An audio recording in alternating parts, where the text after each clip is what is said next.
Tülay'dan Örgüler YouTube kanalıma hoş geldiniz. Bugün bu güzel modelin anlatımını yapacağız. Şöyle, modelimiz oldukça güzel, kolay, farklı bir model. Bu parçamda şöyle hazır lastik uyguladım. Modelin arka yüzü de bu şekilde. Her iki tarafında kullanılabileceği güzel modellerden. Bebe yünü kullandım. Şöyle ipim bebe yünü. Orta kalınlıkta. Kullandığım şiş 3,5 numara.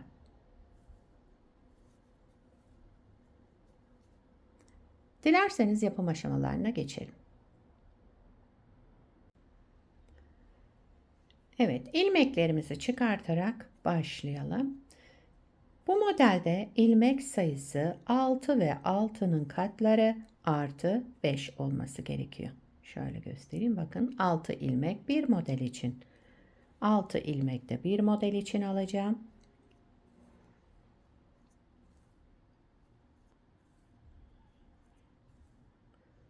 Altı ilmek de burada bir model için. Daha sonra 5 ilmek ekleyeceğim. En sonunda yani.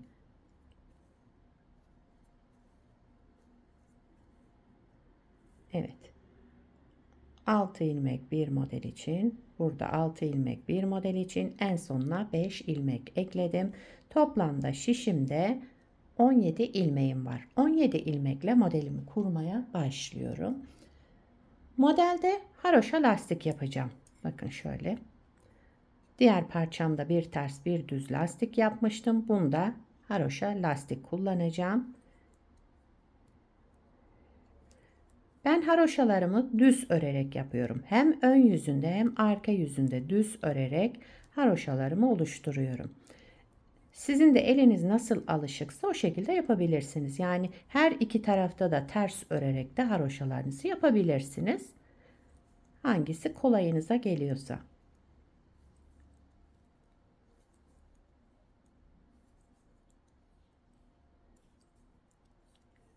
Evet.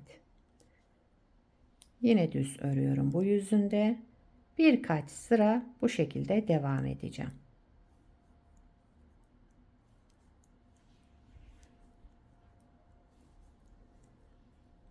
Şöyle devam edelim. Evet, şöyle birkaç diş haroşa lastiğimi tamamladım. Düz örerek yaptım haroşa lastiklerimi. Şimdi modelimizi kurmaya başlayalım. Modelimiz 2 sıradan oluşuyor. Hep bu 2 sıranın tekrarını yapacağız. Birinci sıra ön yüzündeyim. Kenar ilmeğinden sonra 4 ilmek ters örüyorum. Kenar ilmeğinden sonra 4 ilmek ters. Sıradaki ilmeğimizin, bakın şişteki ilmeğimden değil, bir alt boşluğundan şöyle şuradan girerek düz ördüm. Şöyle düz ördüm ve sol şişimden bıraktım. Selanik ilmeği oluyor bu ilmek. Ortalarda 5 düzümüz var. Sıra sonu ve sıra başında tersimiz var yani. Ortalarda 5 ters, sıra sonu ve sıra başında 4 ters ilmek örüyoruz. Selanik ilmeğinden sonra 5 ters ilmek ördüm. Şimdi yine sıra Selanik ilmekte. Şişimdeki ilmekten değil, bir alt boşluktan örerek ilmeğimi bıraktım. Sıra sonunda bakın 4 tersimiz. Ortalarda 5 ters, sıra sonu ve sıra başında 4 ters. Daha sonra kenar ilmeğimi ördüm. Birinci sırayı tamamladım. İkinci sıra arka yüzündeyim. Kenar ilmeğinden sonra burada 4 düz ilmeğimiz var. 1, 2, 3 ve 4 ilmek düz ördüm. Sıradaki ilmeğimizi ters örüyoruz. Şöyle. Arada 5 düz, 5 düz ilmek, bir ters, sıra sonunda 4 düz. Kenar ilmeğimi düz ördüm. Şöyle. Evet. Model böyle devam ediyor. İsterseniz bir kez daha kuralım. Burada birinci sırada ne yaptıysam aynısını yaparak devam edeceğiz. Birinci sıra ön yüzündeyim. Modeli tekrar kuruyorum. Kenar ilmeğinden sonra sıra başında 4 ters ilmeğimiz var. 4 ters ilmek. Düz ilmeğe gelince şişimdeki ilmekten değil bir alt boşluktan girerek düz ördüm ve sol şişimdeki ilmeği bıraktım. Ortada 5 ters.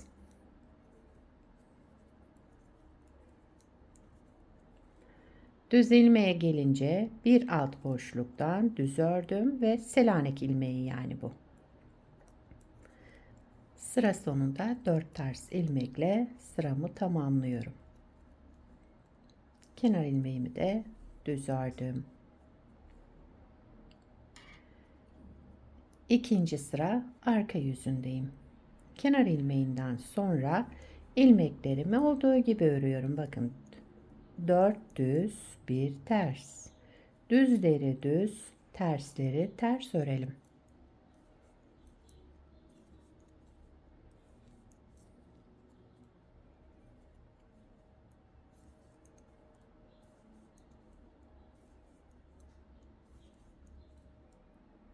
Kenar ilmeğimi de düz ördüm. Evet, modeli 2 kez kurduk. Modelin arka yüzü bu şekilde, ön yüzünden de görüntüsü bu şekilde olacak. Tabii şu haroşa ilmekler ilerledikçe kendini gösterecek. Şöyle iri iri düz ilmekler oluşacak.